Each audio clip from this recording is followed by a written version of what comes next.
This summer, I had the opportunity to speak with 12 different full-time science teachers about their classroom experiences. And so far, I've shared 4 of those over the last few weeks. So if you missed any of those episodes in July, you need to go back and listen. They are so excellent. Now, I will admit, the other 8 interviews I am saving, and I'm going to sprinkle them throughout this school year, usually about 1 a month, just to help break up the monotony of my voice in your headphones or speakers every week. But this back to school season, you are officially stuck with just me because honestly, I'm just too excited about all the things I want to share with you for this new school year. And so I'm just going to be dominating the mic over the next few weeks. Now, here's what we're starting with this back to school season. I asked just about every teacher I interviewed what their favorite classroom management hack was. And I realized in doing that I have never done a full podcast episode on one of mine. I've mentioned this one back in episode 143, which is my top 5 classroom management hacks, which I'll link in the show notes. If you haven't listened, that's a must listen. But I've never just done an exclusive on this one. So that is what I'm going to do today. I'm going to dedicate this entire episode to popsicle sticks. Now, you may be thinking, how could she possibly have enough to talk about just about a popsicle stick? But I shockingly do. So we're going to cover what they are, when I make them, and how I use them, how I make sure I run through them all in one class period. And also we're going to end the episode with an alternative idea that I got from one of you who listens to the podcast, who emailed me something that you do that's slightly different from popsicle sticks, but gets the same idea and goal across. So I'm excited to share that with you. In particular, sharing with you how I use them for grouping as well as engaging and creating a classroom culture of discussion, because that is so important to me. So let's dive in. This is Secondary Science Simplified, a podcast for secondary science teachers who want to engage their students and simplify their lives. I'm Rebecca Joyner from It's Not Rocket Science. As a high school science teacher turned curriculum writer, I am passionate about helping other science teachers love their jobs, serve their students, and do it all in only 40 hours a week. Are you ready to rock the time you spend in your classroom and actually have a life outside of it? You are in the right place, teacher friend. Let's get to today's episode.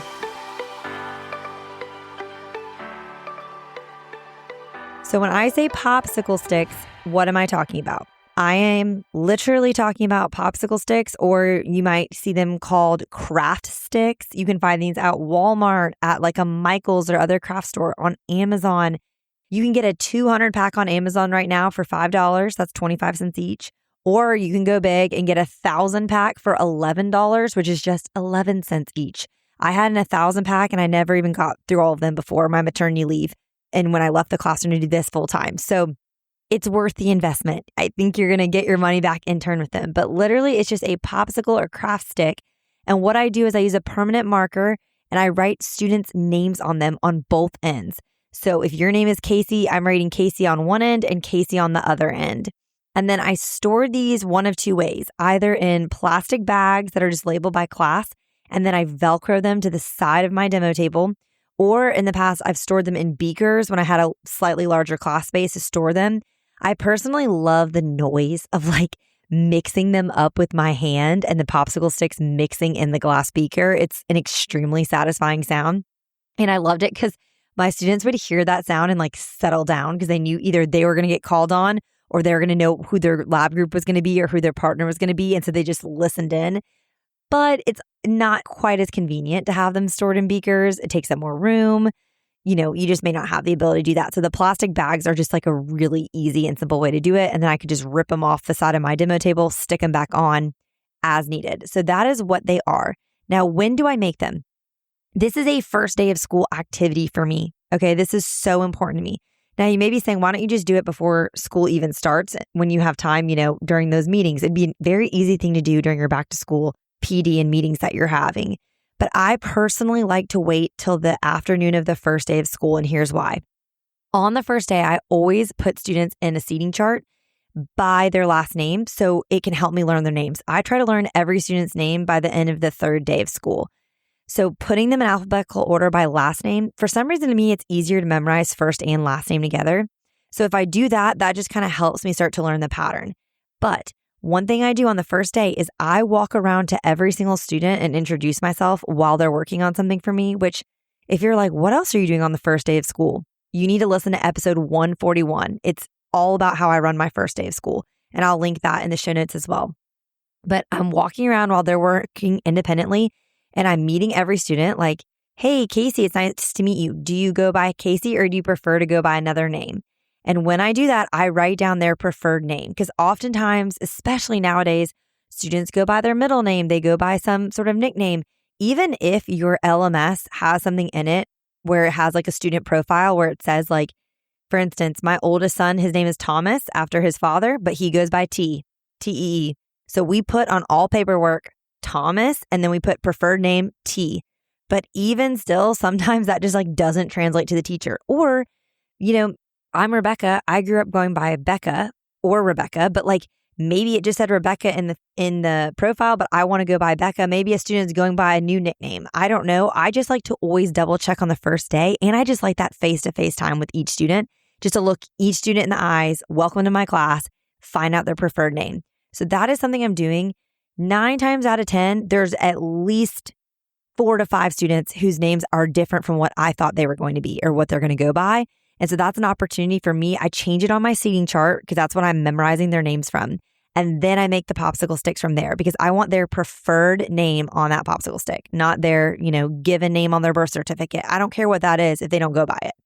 So I'm making them the first day of school. And even in making them, it's an opportunity for me to start learning names as I'm doing it. And again, my goal is to know all of them by the end of the 3rd day. So the practice of making them is nice. Also, it's just like a very mindless task to do after a long day. And it just feels really simple. So I'm making those popsicle sticks then. Now, here is how I'm using them for the rest of the year. So it's totally worth the time, in my opinion. First and foremost, I'm always using them to do partners in making groups. The only time I am not picking partners in groups is when we're doing a simple 10 minutes, work on this with your next door neighbor. That's what I call the person who they sit next to, because in every classroom I've been in, I've always had either 2 desks paired up or I've had a lab table where 2 students sit at it together. And so oftentimes it'll just be a simple like, okay, here's a practice handout. We're working on balancing reactions.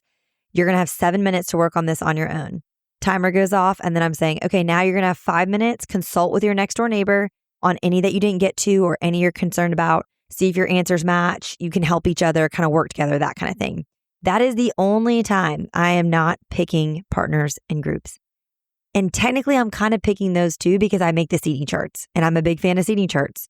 So I am always in control of who's working together. I think that's really, really important in terms of managing classroom relationships and managing kind of drama there. Now, here's the other reason why I absolutely love using these for making groups. Because it is random. And so there are times where, there was one time, y'all, where I had a class of 11 students. So when we're making lab groups of like 3 or 4, there's only so many derivations of groups you're going to get. When you're doing partners of 2 in a class of 11, there's only so many partnerships that can form. And so there was one time where 2 students got paired together 4 times in a row, and they were kind of getting exasperated by it because they didn't necessarily get along very well. But it was a beautiful thing to use the popsicle sticks because I could always just say, oh, fate of the bag. And that became one of those refrains that everyone in my class would say. Like if you ended up in a lab group you didn't like or with a partner you didn't want to work with, it was like, oh, well, it's the fate of the bag. You saw me draw these in front of you. You see that it's not rigged. I'm just doing it as the fate of the bag. Now, I know there's something to say for strategic lab groups where maybe you're grouping them by ability or something like that. And you can always use your discretion as to when you want to do that. I just found personally that the randomness of the popsicle sticks for all partnerships and group formations worked really well in my favor with the students. So highly, highly recommend using your popsicle sticks for that and even adopting the phrase fate of the bag this school year.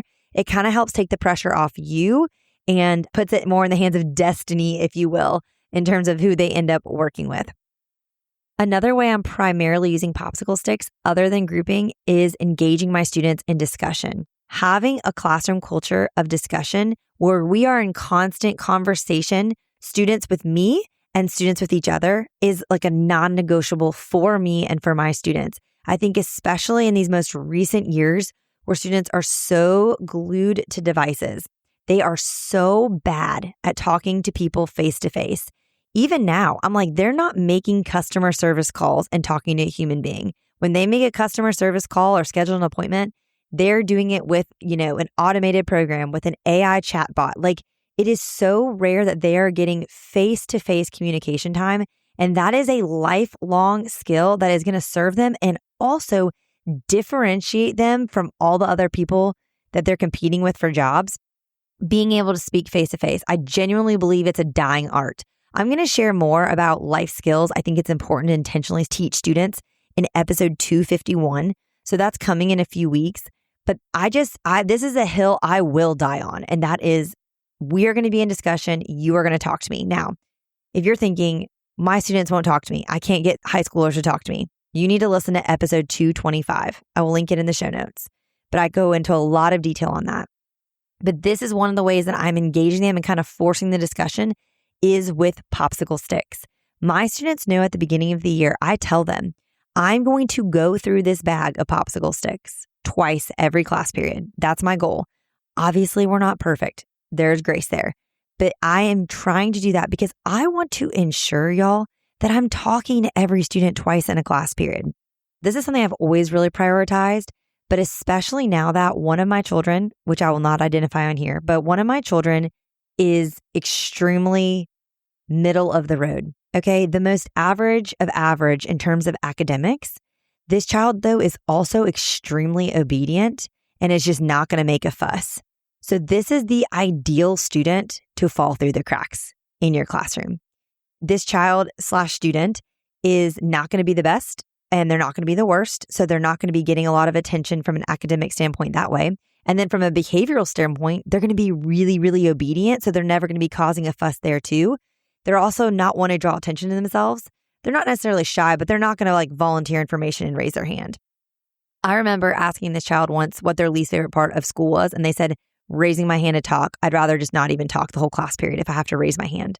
And so I'm just really conscientious of that kind of personality in a classroom. And I don't want to miss them, especially when you have these classes of 25, 30, 35 kids. Heaven forbid you have more than that in a science classroom. But I think anything more than 20, it's really easy to miss a student like that in your classroom because they're not going to make a lot of noise. They're going to be doing pretty good academically. They're fine. They're a B student, maybe a high C. And so they're just going to kind of float by. We do not want any child, I hate to say any child left behind and quote that whole movement, but essentially we don't want any student falling through the cracks and not being connected with every day. And that's why I think it's such an important goal to connect with each student twice in a class period. And the popsicle sticks hold me accountable to doing that. Because if I go through them as I pull a popsicle stick and I use that person's name to answer a question or call on them, then I set it to the side and I go through all of them once and then I put them all back in the bag or in the beaker and then we run through them again. That's how I try to make sure I'm getting through each student and talking to them twice in a class period. Now, hopefully sometimes I'm talking to them more than that if I'm able to get to the door to greet them as they walk in, if I'm walking around and helping them as they work independently on things. But this at least ensures a bare minimum of 2 touch points in a class period. If you have 90-minute or longer class periods, hopefully you can get through them even more. But in a 50-minute class period, honestly, 2 times felt like a good goal for me. And so here is what I'm doing when I'm drawing their sticks. Obviously, I'm using them for partners and groups, but here are other ways that I'm using them. So I'm using them to answer questions I ask. Sometimes you get those students that are going to just shout out answers and naturally want to chat with you and discuss. That is great. But oftentimes no one's going to answer your questions. And so I'm asking questions constantly. That's one of the ways that I create a classroom culture of discussion. Again, I talked all about this in episode 225. So go back and listen to that. But I'm constantly asking questions and they are answering them. Or I'm asking them to come up to the whiteboard and work out a problem.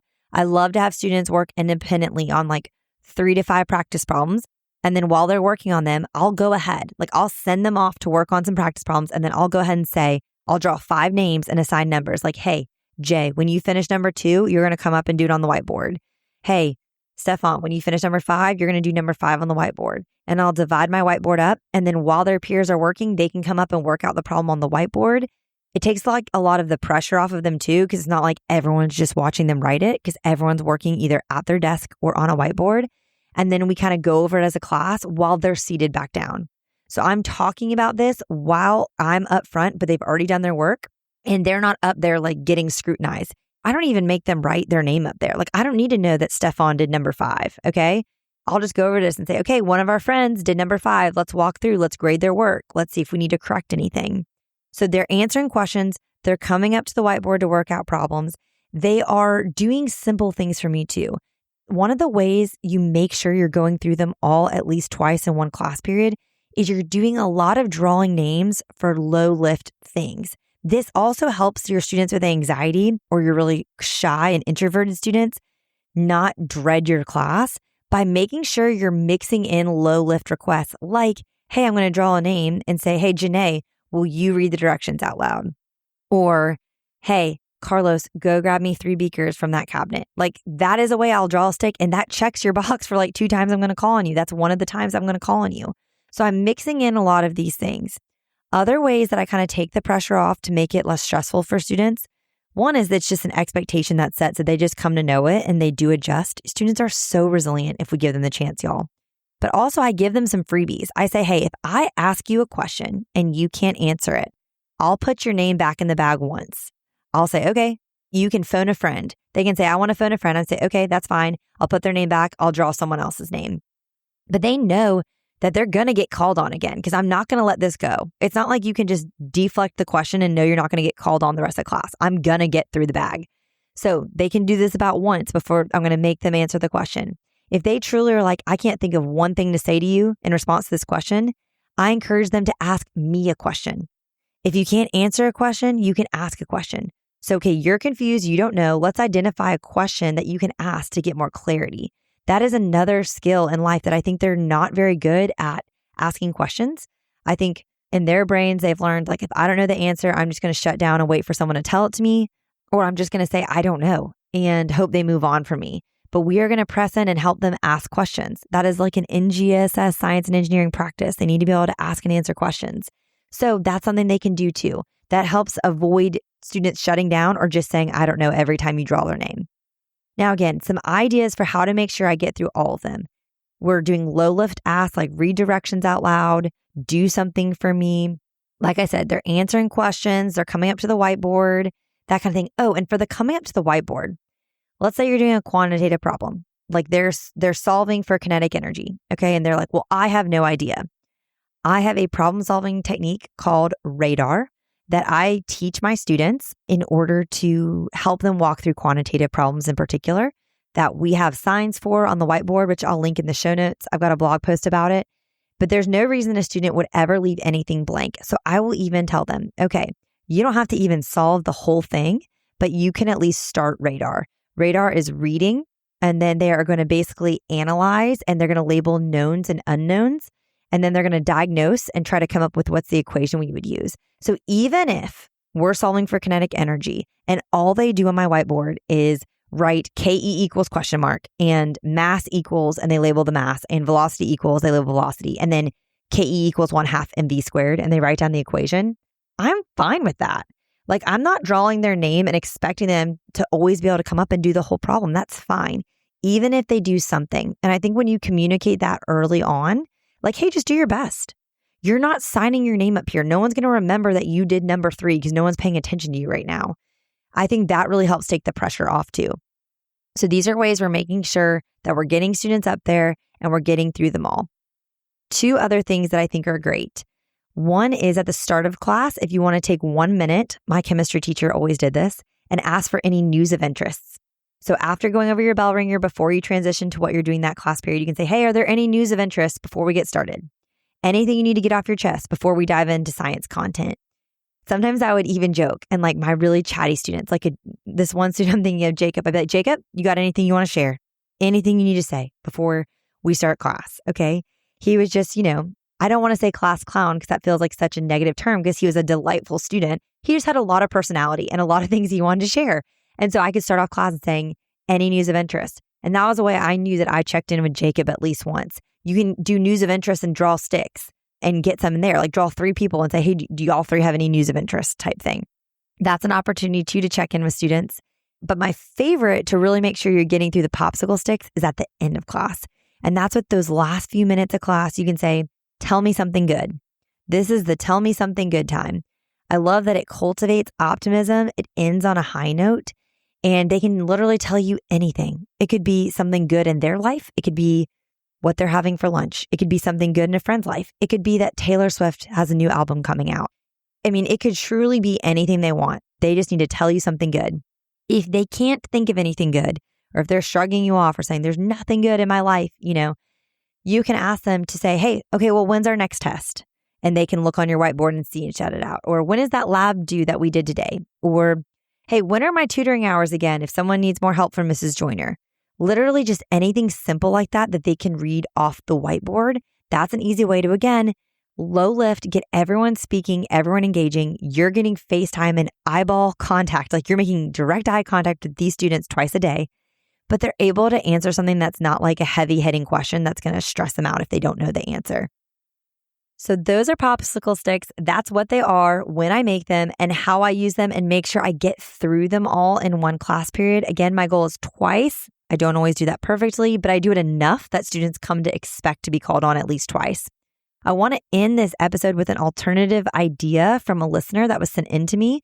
I'm going to take a second. I'm just going to read what she sent directly. So this teacher said, I love all of your resources and use both the chemistry and anatomy curricula in my own classroom. I know you are all about saving time for teachers, and I want to share a quick idea that I use. I too have used popsicle sticks to randomly call on students and for quick checks. However, I didn't love having to rewrite student names each year or even each semester for block classes. Nor did I want to worry about removing students who moved or dropped the class or adding students who came mid-semester. Side note, this doesn't bother me at all, but I totally understand what this teacher is saying. So here was her solution. I purchased a used Scrabble game at my local thrift store for 75 cents and numbered the desks and table spots in my classroom. I then wrote the corresponding desk numbers on the back, blank side of the Scrabble tile, and I keep them in the handy little drawstring bag that comes with the game. When I want to call on a student, I draw a tile from the bag and ask the student who is sitting in the corresponding seat number to answer the question. A single set of popsicle sticks labeled this way would be great too if you don't want to buy a Scrabble game. This system works for every class, every year. No more multiple sets of popsicle sticks for multiple classes. No need for multiple bags. I thought this was a great idea if this is something you would like to do, and if you don't want to take the time to write your students' names on the popsicle sticks. Totally fine. The only thing I will say is one thing I like to do when I make lab groups, especially for a lab that's going to stretch over several class periods, which most of mine did with 50-minute class periods, is I would draw the lab groups and announce them, and then I would lay out the clumps of the lab group popsicle sticks, and then I would take a picture of them and just have that so I would remember if a student's absent or something like that, or when I go back to grade. So that would be a little bit harder with the numbers because I wouldn't remember who was sitting where. But again, to each their own. I love to share alternative ideas, and I thought that was a great suggestion. So here's your take-home challenge today. If you don't have popsicle sticks, go buy some. I linked some in the show notes, and the 1,000 pack for $11. You could also go get the Scrabble set if you want and label your lab tables if you'd prefer that method. But go ahead and take that first step so this is an easier way to implement once the school year starts. If you already own popsicle sticks and want other classroom management hacks, check out episode 143, which are my top 5 favorite classroom management hacks for a new school year. I mentioned a few things like the popsicle sticks and some other podcast episodes that are really relevant. So if you want to find those links, you can find those in the show notes at itsnotrocketscienceclassroom.com/episode 246. Or if you just want to go to itsnotrocketscienceclassroom.com and search popsicle sticks, this episode will come up and you'll find those show notes. Now, if you have not left a review for the podcast, it's your turn, especially if you are a popsicle stick veteran. If you've heard me talk about this for years and you're like, I've got the popsicle sticks down pat, I would love it if you left a review for the pod. All right, teacher friends, that wraps up today's episode. If you're looking for an easy way to start simplifying your life as a secondary science teacher, head to itsnotrocketscienceclassroom.com/challenge to grab your classroom reset challenge. And guess what? It's totally free. Thanks so much for tuning in, and I'll see you here next week. Until then, I'll be rooting for you, teacher friend.